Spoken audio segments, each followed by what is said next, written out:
எல்லோருக்கும் நமஸ்காரம். சரியான சோதனை. இன்னைக்கு நான் வெளியில போயிருந்தேன். 6 மணிக்கெல்லாம் வந்துட்டேன்.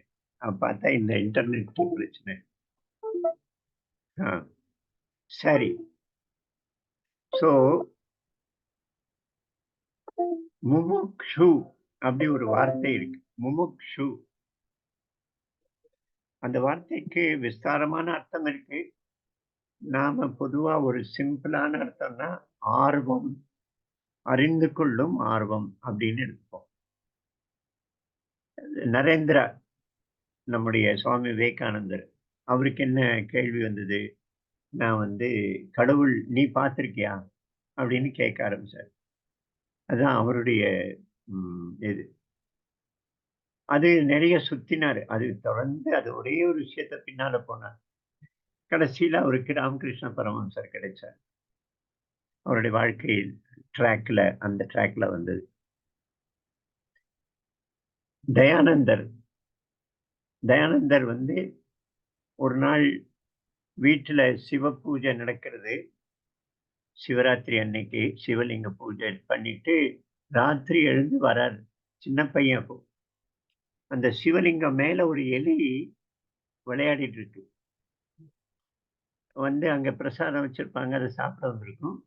சிவலிங்கத்துக்கு மேல விளையாடிட்டு இருக்கு. அவர் மனசுல கடவுள் பவர்ஃபுல் அப்படிங்கிறாரே, இவ்வளவு சக்தி வாய்ந்தவர்ன்னு சொல்றாரே, அவர் வந்து ஒரு அவர் மேல போய் எலி விளையாடிட்டு இருக்கு. அவருக்கு அப்போ பவர் என்ன பவர் அவருக்கு? அப்படின்னு ஒரு கேள்வி வந்தது. அதுலேருந்து அவர் தேடல் ஆரம்பித்து, கடைசியில வேதத்துடைய உண்மையான அர்த்தத்த பார்த்து, வேதத்துடைய சத்யார்த்த பிரகாசம் அப்படின்னு உண்மையான அர்த்தம், வேதம் உண்மையா எசென்ஷியலி என்ன சொல்றது? அப்படிங்கிற விஷயத்த வச்சு ஆரிய சமாஜ்ன்னு ஒண்ணு ஆரம்பிச்சாரு. நெறைய பேர் அவரவர் வாழ்க்கையில நம்ம ரமண மகரிஷி, மரணம் அப்படிங்கிற ஒரு விஷயம் வந்தது. அவருடைய அப்பாவோ, சித்தப்பாவோ எனக்கு சரியா ஞாபகம் இல்ல. இறந்து கிடக்கிறாரு. இவர் மனசுல மரணம்னா என்னங்கிற அப்ப 13 வயசு அவருக்கு. 13, 14 வயசு இருக்கும். மரணம்னா என்ன? அப்படிங்கிற கேள்வி வந்தது. அவ்வளவுதான். அவருடைய தேடல் அங்க ஆரம்பித்தது. படுக்கையில படுத்து தன்னைத்தானே வெறப்பா ஆக்கிட்டார். எப்படி அந்த பொணம் இருந்ததோ அப்படி வெறப்பா ஆக்கிட்டார். ஆக்கின்ட்டு 2 நிமிஷம் வெறப்பா இருந்திருக்காரு. ஆனா நான் அப்படிங்கிற உணர்வு இருக்கிறது அவருக்கு தெரியாது. ஸோ உடல்ல மூச்சு இழுக்காம வெறப்பா ஆன பிறகு கூட நான் இருக்கேன். அந்த கேள்வியிலிருந்து அவருக்கு இது என்னன்னு அவர் அத தேடல்ல போனாரு. திருவண்ணாமலைக்கு போயிட்டாரு. அங்கிருந்து வாழ்க்கை முழுக்க அந்த குகையில கழித்து, நான் யார் அப்படிங்கிற மந்திரத்த அவர் குடுத்தார். இந்த மாரி அந்த முமுக்ஷு அப்படிங்கிறது ஆன்மீகத்துல ஒரு வார்த்தையா சொல்லப்படுறது. முமுக்ஷு ஆர்வம் கொண்டவன். அந்த திசையில் விடாப்பிடியா முயற்சி செய்பவன். அப்படின்னு. நம்ம வந்து ஏதோ நம்மள ரமண மகரிஷியோடையும், ராமகிருஷ்ண பரமஹம்சரோடையும் ஒப்பிட்டு பார்க்கிறோம். அது அகங்காரம் அப்படிலாம் நினைக்காம, நம்ம அளவுல நமக்கு இந்த மாரி ஒரு ஆர்வம் வந்து பிறகு தொடர்ந்து நாம அந்த திசையில செய்த முயற்சி. ஆன்மீக அரு தெய்வீக வழிபாட்டு ஆன்மீக கருத்து அடிப்படையில அப்படி இருக்கலாம். ஏதோ ஒண்ணு இருக்கலாம். ஆனா ஒரு மனசுல ஒரு அந்த கேள்விக்குறி வந்தது. அதுக்கு பிறகு அந்த விஷயத்துல நம்ம சிந்தனை பண்ண ஆரம்பிச்சோம். முயற்சி பண்ண ஆரம்பிச்சோம். பல பல எக்ஸ்பெரிமென்ட் பண்ணினோம். அப்படின்னு சொல்ல முடிந்தா அவரவர் சொல்லுவோம். நான் ஆரம்பிச்சு வைக்கல. நீங்க சொல்லுங்க. அப்புறம் நானும் என்னுடைய இதையும் சொல்றேன். அனுபவத்தையும். யார் வேணா ஆரம்பிக்கலாம். எதுல இது நீங்க உடனே அந்த அவர் பெரிய பெரிய பேர் சொன்னதுனால தயங்க வேண்டாம். நம்முடைய வண்டி டிவிஎஸ் 50 சிசி வண்டி நம்மளது. அவரெல்லாம் புல்லட் 380 சிசி. அதனால நமக்கும் அவருக்கும் கம்பேரிசன்லாம் இல்ல. நம்ம பாட்டுக்கு நம்முடைய விஷயத்த சொல்லுவோம். முமுக்ஷு அப்படிங்கிற மையமா வச்சு, அந்த முமுக்ஷுங்கிறது தெரிந்து கொள்ளும் ஆர்வம். அந்த திசையில் போராடி தொடர்ந்து முயற்சி செய்யும் அந்த தன்மை. முமுக்ஷு. அப்படிப்பட்டவனுக்கு முமுக்ஷுன்னு பேர். முமுக்ஷத்வம். அது என்ன? அது என்ன? இது ஏன்? அப்படிங்கிற கேள்வி. நமஸ்காரம் ஐயா. ஜஸ்ட் நான் டவுட்ஃபுல்லா தான் இருக்கு, but still I want to venture. என்னன்னாக்கா இந்த சாப்டர் 7ல கூட, சாப்டர் 7 16th வெர்ஸ்ல 4 விதமான பேர் வந்து என்ன பூஜிக்கிறா. அதுல ஒருத்தர் வந்து ஜிக்னாசு சொல்றார், ஜிக்னாசுன்னு சொல்றார். So எனக்கு அதனால அது ஜிக்னாசு maybe one attribute one essential aspect of முமுக்ஷுவா இருக்கலாம்னு தோன்றது. அப்புறம் அது வந்து ரெண்டாவது இன்னொன்னு என்ன எனக்கு பட்டுதுனாக்க, இந்த முமுக்ஷுங்கிறது பை எனி சான்ஸ் அது அதாவது லிபரேஷனுக்கு சீக் பண்றவா, இந்த மோட்சத்தை அடையறதுக்கு நம்ம எல்லாம் நம்மளோட புருஷார்த்தத்திலே கரெக்டான அர்த்தம். அது வந்து ஹையஸ்ட் லெவல்ல சந்தேகமே இல்ல லெவல்ல இருக்கு. பட் அப்படி இருக்கு அது. சோ அந்த 4 ஆஸ்பெக்ட், அதாவது அர்த்த காம மோக்ஷ, அர்த்த காம தர்ம அர்த்த காம மோக்ஷன்ற புருஷார்த்தத்துல 4வது புருஷார்த்தமான மோக்ஷம், அதை அடையறதுக்கு நம்ம எல்லாம் ஏதோ ஒரு ஜென்மத்துலதான் அது அந்த அட்டெம்ப்ட் பண்றவாலும் குறைச்சலா தான் இருக்கா. அண்ட் அது பண்றதுக்கு ஏதோ நமக்கு லைஃப்ல சம் ஆஸ்பெக்ட் வந்து கைகூடி வந்தாதான், ஆர் சம் ஃபேவரபிள் கண்டிஷன்ஸ் இருந்தாதான் அது நமக்கு அந்த பர்சியூட்டே ஆரம்பிக்கிறதுன்னு தோன்றுது எனக்கு. இல்லாட்ட எனக்கு நம்ம கூடவே இருக்கா, நம்ம பிரதர்ஸா இருக்கலாம், வெரி சிமிலர் சரௌண்டிங்ஸ் கூட இருக்கிற ஃபேமிலி மெம்பர்ஸா கூட இருக்கலாம், இல்லை ஃப்ரெண்ட்ஸா இருக்கலாம். ஸோ அவளுக்கு வந்து அதை நம்ம இப்போ வந்து ஒரு desire to know, intensely seek, and அதை எப்படியாவது நம்ம அதை அடைஞ்சுடணும். இந்த இதுல இப்ப நம்ம விவேகானந்தர் சொல்ற மாதிரி, அந்த நீங்க பாத்திருக்கல என்ன பார்க்க வைப்பேன் அப்படின்னு சொல்லும் போது, அந்த மாதிரி அவர் எங்கேயோலாம் நீங்க ஒரு இல்லஸ்ட்ரேஷன் ஒண்ணு சொன்னிருந்த, கேஞ்சஸ்ல அவர் குதிச்சு ஒரு போட்ல டாகூர் இருப்பார், அவரை போய் நடுராத்திரியில கேட்டுட்டு அவர் when he says something, இவர் வந்து he jumps and says நீங்க பார்க்கலன்ட்டு வந்துருவார் அவர், ரவீந்திரநாத் டாகூர். அவ அப்பாவையோ. சோ அந்த மாதிரி தேவேந்திரநாத் டாகூர், ரவீந்திரநாத் அண்ணா, பெரிய அண்ணா, அப்பா, சித்தப்பா போல பெரியப்பா, அது மாதிரி. சரி, விடுங்க. சோ அந்த மாதிரி அந்த மாதிரியான ஒரு தேடல் விளைவு, அந்த மாதிரியான ஒரு இது ஆஸ்பெக்ட் வந்து அது எல்லாருக்கும் வர்றதில்லைன்றத பார்த்தனாக்க எனக்கு எப்படி தோணுச்சுனாக்க, இதை வந்து ஒரு விதத்துல ஏதோ ஒரு விதமான இந்த ஃபர்ஸ்ட்லி இட் ரிக்வயர்ஸ் தட் இந்த பேசிக் நம்ம இதுல ஐ மீன் நம்ம ஆச்சாரியா சொல்றதெல்லாம் பார்த்தோம்னா, நம்ம விவேகம், வைராக்கியம், முமுட்சுத்துவம் அண்ட் அந்த 6 குணங்கள், சமதம, அந்த 6 குணங்களும் சேர்த்து இதுதான் உங்களுக்கு ரீசன்ஸ் ஃபார் அ பர்சன், சாதகாவோட ஆட்ரிபியூட்ஸ் மாதிரி சொல்ற. ஸோ அந்த மாதிரி இருக்கிறச்சு இந்த முமுட்சுத்துவங்கிறது வந்து விவேகமோ வைராக்கியமோ இல்லாம அது அது அது ஒரு எசென்ஷியல் இன்கிரீடியன்ஸ் எனக்கு படுறது.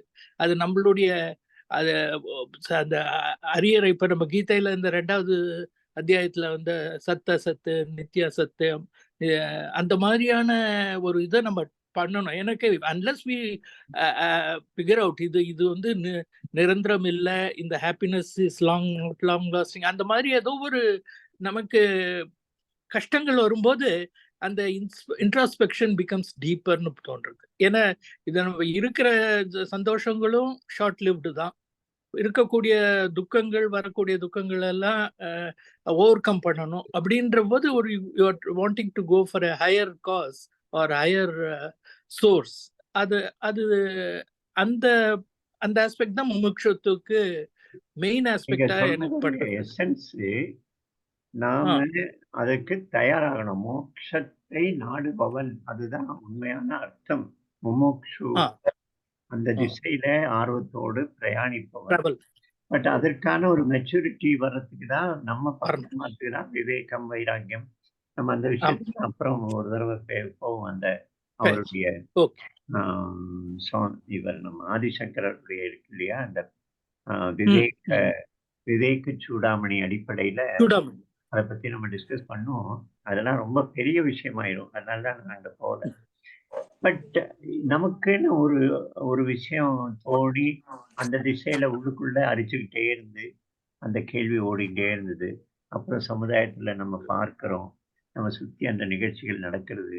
இந்த கேள்விகளுடைய பின்னணியில அதில் நமக்கு ஒரு வித்தியாசமா தெரிய வருது. மற்றவர்களுக்கு அந்த மாரி தெரியல. நான் வந்து எனக்கு ரொம்ப சின்ன வயசுல ஏற்பட்ட ஒரு விஷயம். 10 மரணம். நிமிஷம். நீங்க பேச வரீங்களாம்மா? பிரேமா? பேசுங்க பேசுங்க ஜி பேசுங்க. மரணம்ங்கிற கருத்து தான் எனக்கு ஆரம்பத்துல ரொம்ப சின்ன வயசு எனக்கு ஞாபகம் இருக்கிற ஒரு விஷயம். பெரிய கேள்வியை எழுப்பியது மனசுக்குள்ள. அது இல்ல. நான் எடுத்துக்கல அதுலேருந்து. நீங்க ஆஃப் பண்ணிடலாம். நான் இதுலேருந்து எடுத்துக்கிட்டேன். 5வது படிக்கிறேன் நான் அப்போ. அதுக்கு நான் ரொம்ப நெறைய கவனிப்பேன். சுத்தி நடக்கிற பேச்சு, சுத்தி நடக்கிற இது. அதிகமா பேச மாட்டேன். நான் நெறைய கவனிப்பேன். வீட்டுக்குள்ள நடக்கிற டிஸ்கஷன்ஸ் இதெல்லாம். 5ஆம் கிளாஸ்ல எங்க ஒரு அத்தை இருந்தாங்க. School teacher. அந்த டீச்சரா இருக்கிற அத்தை வந்து ராத்திரி 11 மணிக்கு வந்தா ஒரு நாள். பெரிய ஒரு கம்பெனி ஸ்கூலுடைய எக்ஸ்கர்ஷன் பிக்னிக் போயிட்டு, அந்த பிக்னிக் ராமர் கோயில் மலை மேல ஒரு பெரிய ஏரி. அந்த ஏரியில இவர் கூட இருந்த டீச்சர், மற்ற குழந்தைகள்லாம் அங்க இருக்கு. இவன் 2 பேரும் கொஞ்சம் தள்ளி வந்து ஏரியில இறங்கி குளிக்கலான்னு வந்திருக்கிறார். அதுல அந்த கூட இருந்த டீச்சர் செத்து போயிருக்கார். அன்னைக்கு காலை வரைக்கும் அந்த டீச்சர் பிக்னிக் வரணுங்கிறது திட்டம் இல்ல. அன்னைக்கு சொல்லப்படுறது, "நீ போகணும்னு." அவன் அங்க வந்து செத்து போறான். அத்தை இதெல்லாம் நேரு பார்த்துருக்கிறா. அவன் கை மேல தூக்கியிருக்கிறா. கை துடிச்சிருக்கு. ஆனா, தன்னால ஒண்ணும் பண்ண முடியல. கரையில இருந்திருக்கிறா. வந்திருக்கா. அன்னைக்கு ராத்திரி அவளுடைய அத்தையுடைய முகம் எல்லாம் கண்ணெல்லாம் சிவந்து, தலையெல்லாம் ஒரே கலைந்து ரொம்ப பரிதாபமா என்ன அந்த முகம் எனக்கு நல்லா ஞாபகம் இருக்கு. என்னது இது வருத்தம்? செத்து போயிட்டா அப்படிங்கிறது. என்ன செத்து போனா எப்படி வருத்தம் ஆறுது? அப்படிங்கிற பல பல கேள்வி மரணத்த மையமாச்சு. நான் அடுத்த ஒரு 5, 6 நாள் தொடர்ந்து அத்தைய பார்த்துட்டே இருந்தேன். மெதுவா அந்த அத்தையுடைய புலம்பலும், சோகத்துடைய லெவலும் குறைஞ்சிட்டு வரத பார்த்தேன். குறைஞ்சிட்டு வரத பார்த்துட்டு எனக்கு வந்து பல கேள்விகளை எழுப்பியது. சோகம், வருத்தம் எதுக்காக? அவ செத்து போயிட்டா அதுக்காக வருத்தமா? அப்படின்னா நெறைய பேர் செத்து போறாங்களே! அப்போ நம்ம வாழ்க்கை முழுக்க வருத்தம் தானே இருக்கும். அப்போ என்னால ஒண்ணும் செய்ய முடியலையேங்கிற வருத்தமா? அப்போ அது அந்த வருத்தமும் பெர்மனன்ட்டா தான் இருக்கணும். ஆனா வருத்தம் டிமினிஷிங் மெதுவா குறைஞ்சிட்டு வருதே! நார்மலா பேச ஆரம்பிச்சுட்டாளே 3வது, 4வது நாள். அழுகை வரலையே! கண்ல கண்ணீர் வரலையே! அப்போ இது என்ன வருத்தம்? குறைஞ்சிட்டு வருது. அப்ப இது பொய்யா? இந்த வருத்தம். ஆனா பார்த்தா அவருடைய நடவடிக்கைலாம் பார்த்தா உண்மையா இருக்கு. அப்படியே ஆவேசமா அழறா, பேசுறா எல்லாம் இருக்கு. அப்ப இது பொய்யாங்கிற கேள்வி கூட வந்தது. இந்த வருத்தம் எல்லாம் பொய்யா? அ எப்படி இது? எது நம்மள இப்படி அழ வைக்கிறது? என்ன காரணம்? அப்படின்னு பல பல பல பல கேள்விகள். அந்த ஒரு மரணம். நான் ரொம்ப சின்ன பையன் 10 வயசு. ஆனா பூணல் போட்டிருந்தான் 7 வயசுலயே. நான் ரொம்ப பெரியவன் மாரி நடந்துப்பேன் அப்படின்னு சொல்லுவா எங்க அம்மா. பெரிய மனுஷன் மாரி பேசுவேன்னு. ஆனா நான் அதிகமா பேச மாட்டேன். இந்த மாரி ஆழமான விஷயங்கள் உள்ளுக்குள்ள ஓடிட்டே இருந்தது. அதுக்கப்புறம் எனக்கு மரணத்த பார்க்கணும். சாகிறத பார்க்கணும்னு ஒரு ஆசை இருந்தது. நான் அதுக்காக நெறைய ஒரு 8ஆம் கிளாஸ் படிக்கும்போது ஒரு சித்தப்பா வீட்டுக்கு கொடூரமா தோணும். இரக்கம் இல்லாம தோணும். அவருக்கு இழுப்பு வரும். ஆஸ்துமேட்டிக். எங்க சித்தப்பா, அப்பாவுக்கு அடுத்த தம்பி. நான் தீபாவளிக்கு போறேன். போனா ராத்திரி அவர் என்ன முதுக மிதிக்க சொல்லுவார். ரொம்ப துடிப்பார் மூச்சுக்காக. முதுக மிதிக்க சொல்லுவார். நெறைய நேரம் மிதிச்சுட்டு அவர் "போதும்டா, படுத்துக்கோ வாடா" அப்படின்னு 11 மணிக்கு மேல நான் படுத்துப்பேன். அவர் பக்கத்துல படுத்துட்டுருப்பேன். நான் ராத்திரி கண்ண முழிச்சுட்டு பார்த்துட்டே இருப்பேன். இவர் உயிர் போறத நான் பார்க்கணும். அதெல்லாம் நெனச்சா சிரிப்பா வருது சில சமயம். அசட்டுத்தனமா, குழந்தைத்தனமா அப்படின்னு. அப்போ உயிர் போகல. அதுக்கப்புறம் தாத்தா அதே மாரி தாத்தா உயிர் போகுது. கடைசி அந்த அது ஒரு பெரிய ஆர்வமா இருந்தது. என்ன நடக்கிறது? உயிர் போகுறதுன்னா என்னன்னு. ஸோ இது எனக்கு ஆன்மீகத்துடைய பல விஷயங்களை இந்த கேள்வி அறிமுகப்படுத்தியது. புஸ்தகங்கள் படிக்கிற எண்ணம் எண்ணம் வந்தது. நான் ட்ரெயின்ல போகும்போது ராத்திரி தனியா வெளியில போய் கேட் பக்கத்துல உட்கார்ந்துப்பேன். நாங்கலாம் சென்னையிலேருந்து நாக்பூர்லேருந்து சென்னை வருவோம். திருச்சி மாமா வீட்டுக்கு போவோம். நான் தனியா எல்லாரும் படுத்திருப்பா ஸ்லீப்பர்ல. நான் கேட்டு கிட்ட போய் உட்கார்ந்திருப்பேன். ராத்திரி முழுக்க உட்கார்ந்திருப்பேன். அந்த இருட்டையே பார்த்துட்டு இருந்திருப்பேன். நான் அப்படியே இதுக்குள்ள போய் கரைஞ்சு போயிரணும். பெரிய தண்ணீர பார்த்தா அதுக்குள்ள அப்படியே கீழ விழுந்துரணும். விழுந்து அதுக்குள்ள கரைஞ்சு போயிரணும். அப்படின்லாம் மனசுல எண்ணம் வரும். இது ரொம்ப இன்டென்ஸா நமக்குள்ள ஓடிட்டு இருந்தது. அதே போல 8வது ஒரு தடவ வெளியில போகும்போது ராத்திரி பஸ்ஸுல இருட்டுல பஸ் நின்னு போச்சு. நான் காட்டுக்குள்ள நடந்து போனேன். இருட்டுல நின்னுட்டே இருந்தேன் அப்படியே இருட்டுல. எவ்வளவு நேரம் நின்னா தெரியாது. ஏன்னா அங்க வெள்ளம். அதனால பஸ் போகல. அப்ப எனக்கு திடீர்னு ஒரு பெரிய பாரம் தலையில ஏறின மாரி தோணிச்சு. ஆம், "நீ தனி, நான் தனி, நமக்கு யாரும் கிடையாது."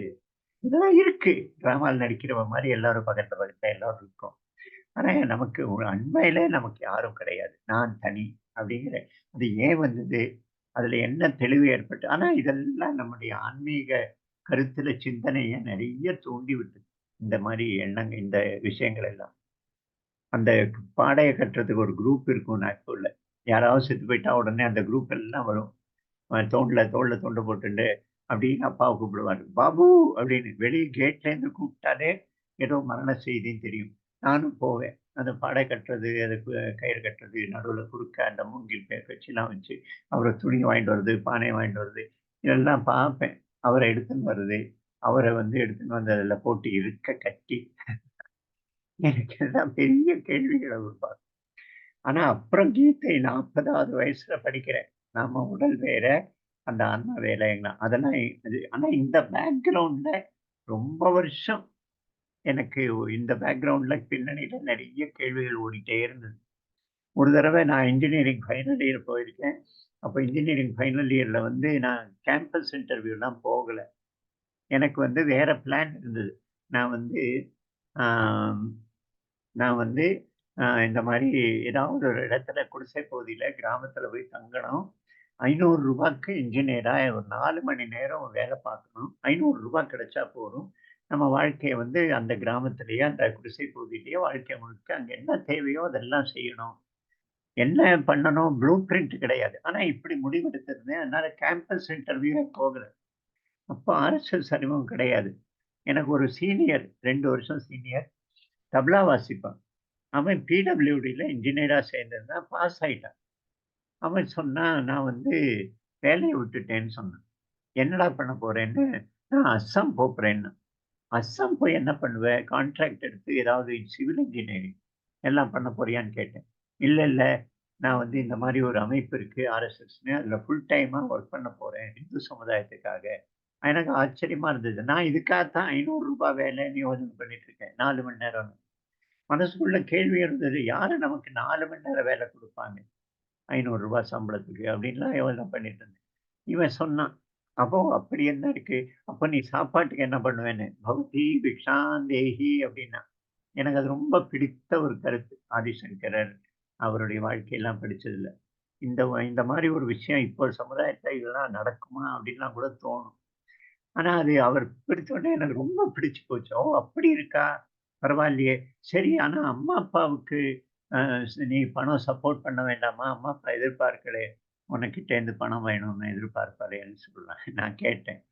அவர் சொன்ன வார்த்தை அப்படியே இடி மாரி என் மனசுல இந்த பின்னணியில நீங்கயாவது அவன் சொன்னான், "கரெக்ட் குடுக்கணும்.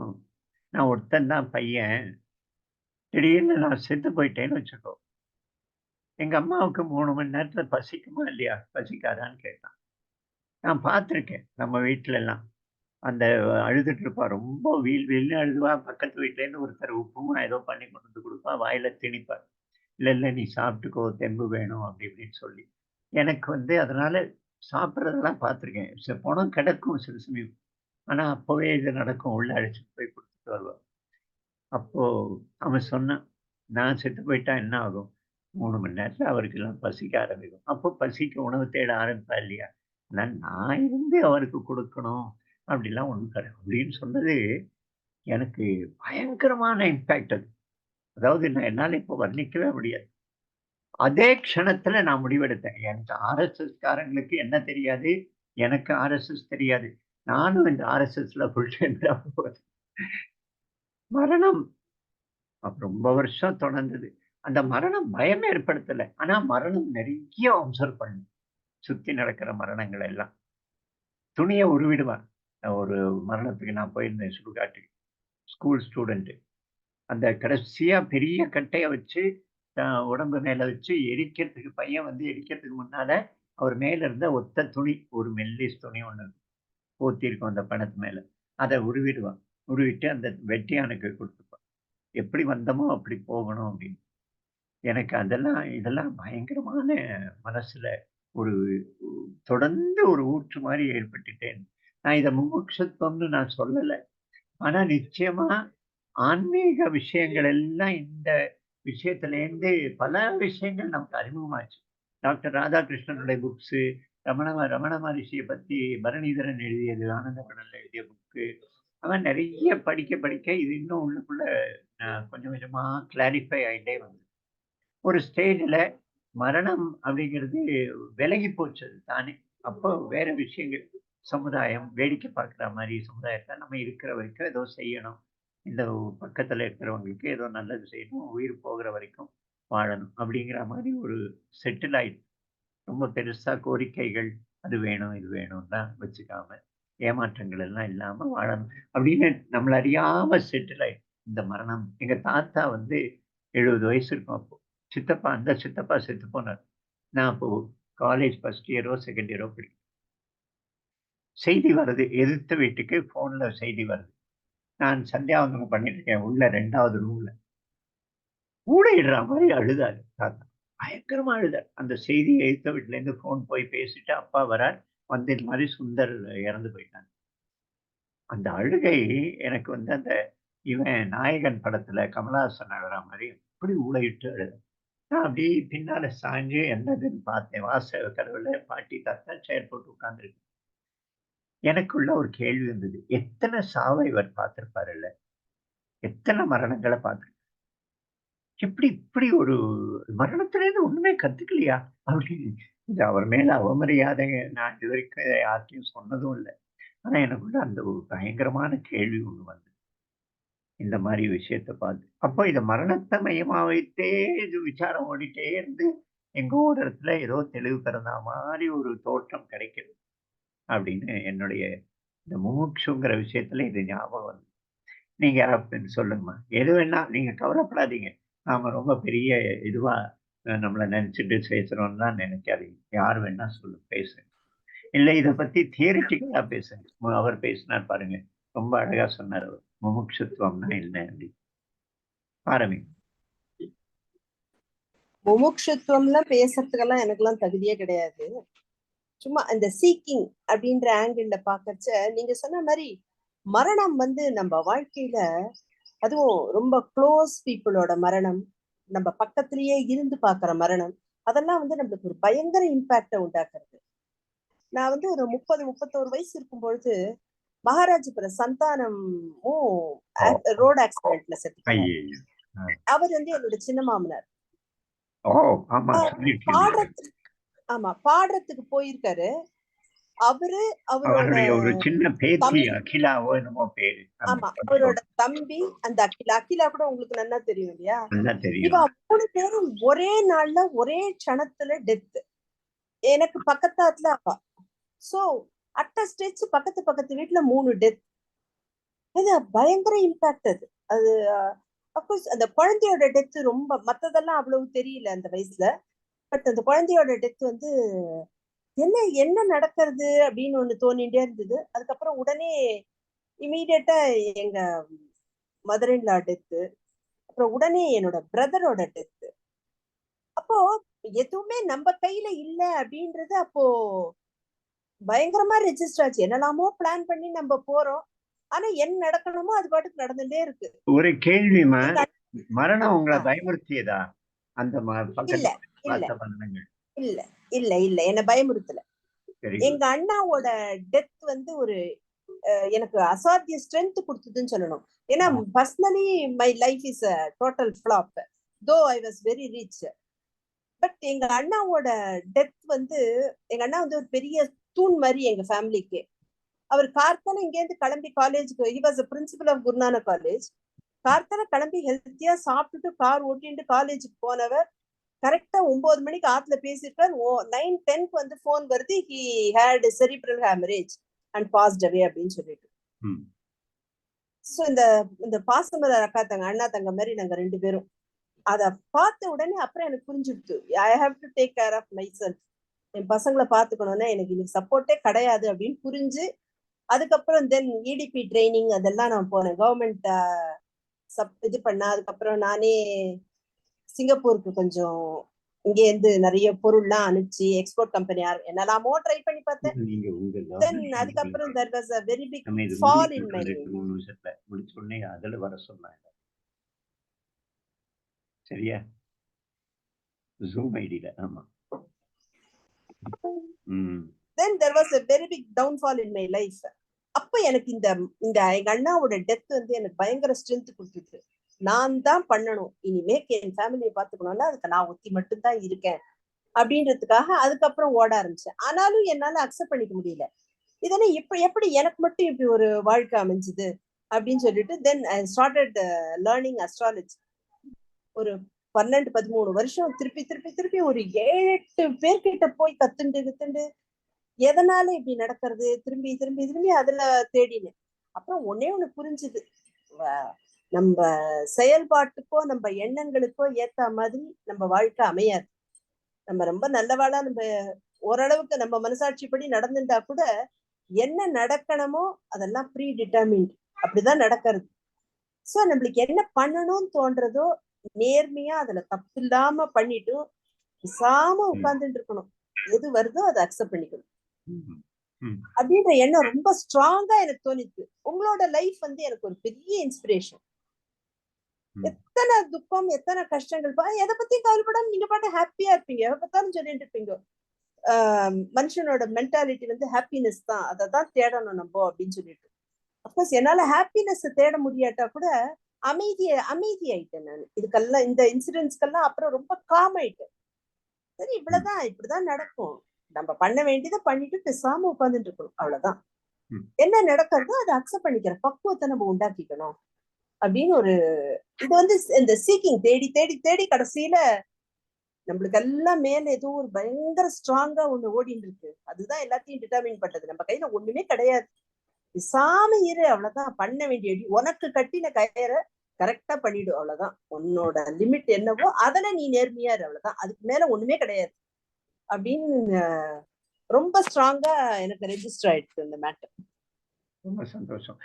ஒரே ஒரு விஷயம், இந்த நம்ம இப்ப முடிந்தது 40 நிமிஷம் முடியும்னா நீங்க வந்து அந்த முதல் ஐடியிலேயே திரும்ப வாங்க, அவர் லாகின் பண்ணிக்க. ஏன்னா நீங்க ஜூம் இப்பெல்லாம் உடனே இல்லை, திரும்ப வரதுக்கு அது அனுமதிக்கிறது இல்லை. 10 நிமிஷமும் அரை மணி நேரம் கேப் கழிச்சு தான் வர முடியும். அந்த இன்னொரு லாகின்ல வாங்க, அவருடைய கார்த்திகேயனுடைய 700 என்னமோ ஒரு நம்பர். சரி வாங்க, சொல்லுங்க. வேற யாராவது பேசு. புக்கு படிக்கிற பழக்கம், நிறைய விஷயம் இருக்கு. நம்மளை வந்து உள்ள தேடலுக்கான வெளிப்படையான அடையாளங்கள். முக்கியமா புக்கு படிக்கிறது, ஊரா சுத்துற ஒரு இது எல்லாமே நம்மளை அந்த தேடலை என்கரேஜ் பண்ணக்கூடிய விஷயங்கள், புற அடையாளங்கள். சொல்லுங்க, எது வேணா சொல்லுங்க. நான் மரணம்னு ஆரம்பிச்சதுனால மரணத்திலேயே போகாதீங்க, வேற விஷயம் நான் பேசுறேன். சார் எனக்கு ஒரு கேள்வி இருக்கு.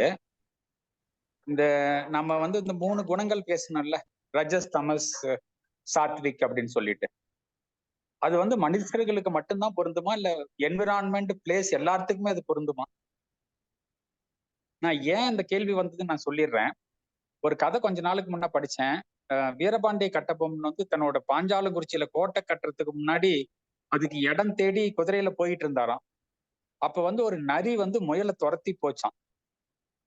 இந்த பாஞ்சாலங்குறிச்சி மண்ணுக்குள்ள வந்த உடனே முயல் வந்து நரியை ஏத்து நின்னுதான். அதனால வந்து உடனே இதுதான் நம்ம கோட்டை கட்டுறதுக்கு சரியான இடம் அப்படின்னு சொல்லி வீரபாண்டிய கட்டபொம்மன் முடிவு பண்ணி அந்த இடத்துல கோட்டை கட்டினாராம். அதை பார்த்த உடனே எனக்கு அந்த கேள்வி வந்துருச்சு, ஒரு இடத்துக்கு அந்த மாதிரி ரஜஸ் குணம் இருக்கணும். ஏன்னா சில இடங்கள் ஏதோ ஒரு புக் கதையில படிச்சேன் சார். அப்பதான் இப்ப ராஜஸ்தான்லாம் ஒரு வீரம் விளைஞ்ச மண், எல்லாரும் இப்படி சொல்றான்ல. போருக்கு வந்து ரொம்ப இந்த பானிபட் எடுத்துக்கலாம், அந்த மாதிரி எல்லாம் இருந்து. இப்ப குருஷேத்திரம் ஏன் அவ்வளவு எல்லாம் போவானு நமக்கே தெரிஞ்ச விஷயம். குருஷேத்திரங்கிற இடத்துலதான் சண்டை நடத்துது. அது மாதிரி அந்த இடத்துக்கும் என்விரான்மெண்ட், சில இடம் வந்து ரொம்ப வெயிலா இருக்கு, ஆப்பிரிக்கா, கல்ஃப் கண்ட்ரிஸ் எல்லாம், நம்ம ஊட்டி எல்லாம் அந்த மாதிரி இருக்கு. அந்த மாதிரி இடத்துக்கும் இது பொருந்துமா அப்படின்னு ஒரு கேள்வி. நீங்க நம்ம சாரதா பீடம் சிருங்கேரி அது கூட இந்த மாதிரி தான். ஒரு பாம்பு கர்ப்பமா இருக்கிற தவளைக்கு கொடை பிடிக்கிறது. அங்கே சாரதா பீடம் அமைஞ்சிருக்கு. சரஸ்வதி தேவி அவரோடையே வராரு ஆதிசங்கரரோட. அந்த இடத்துல இவர் திரும்பி பார்த்துறார். அவர் இருக்காரான்னு அந்த இடத்துல குடிகொள்றாரு அப்படின்னு ஒரு இடத்துக்கு இருக்குது. இப்ப நான் ஸ்ரீலங்கால இருக்கேன். பாவம் எல்லாம் இதுல வந்தவங்க கொத்தடிமைகளா அக்ரிமெண்ட் லேபரா வந்து தேயிலை ரொம்ப கடுமையான வாழ்க்கை. இங்கு கிளைமேட்டும் கடுமையான கிளைமேட். கடுமையான குளிர், கடுமையான அந்த மலைப்பகுதி. எல்லாம் நடக்கணும், நிறைய நடக்கணும், மலை ஏறணும். ஸ்கூல் உச்சி இருக்கு, மலை ஏறணும். இப்போ ரோடெல்லாம் இருக்கு. இருந்தா கூட ஒரு 1 கிலோமீட்டர் மலை மேல் நடக்கணும். நான் இப்போ நடக்கிறேன். அந்த ஸ்கூலுக்கு போயிட்டு வர்றது பெரிய ஒரு மனசுல சவாலா இருக்கு. காலெல்லாம் அப்படி வலிக்குது. பழக்கம் இல்ல. ஸோ இந்த மாரி கடுமையான சூழல்ல அவர்கள் எல்லாம் அதிகமா அவர்கள்ட்ட தாமசம் தான் பார்க்கிறேன் நான். தாமசம். இந்த சூழ்நிலையோட எஃபெக்ட் எப்படி இருக்கு? இதுல பெரிய ஆன்மீக தேடல் ரொம்ப குறைவு. அதுல வந்து ஞான தேடல், இன்ஃபர்மேஷன், நாலேட்ஜ் தேடல் ரொம்ப குறைவு. நேத்து நான் அந்த கோயிலுக்கு போயிருந்தேன். அங்க ஒரு பெண் சன்னியாசி, பிரம்மச்சாரி.